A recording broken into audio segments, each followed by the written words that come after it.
You and your brother have described this moment as a new season of passion and purpose.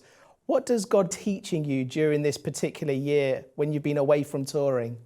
I think C.S. Lewis writes this about this. But some of the when you become a Christian, a lot of people, obviously there's this sense like you've crossed the threshold, you're good, and that is true.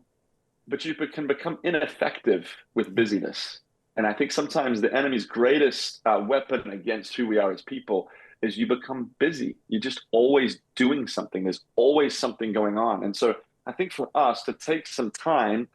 I do think it allowed our soul to kind of catch up with some of the things that we were doing. But also, I'm not a good enough songwriter to write songs about things that I don't care about.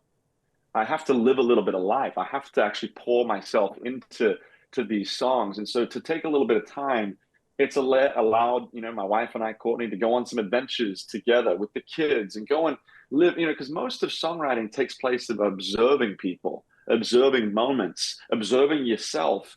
But if you're chronically busy, it's difficult to observe when you're busy, Yeah. And so I think some of those things, this time off has allowed us to restore ourselves. I think it's allowed us to restore our families and our marriages and all these, but it's also allowed us to restore the creativity of what we're doing. So hopefully, this year will be the year of, when we look back on and then we say, look at all the creativity that came from it because we just allowed ourselves to slow down a little bit.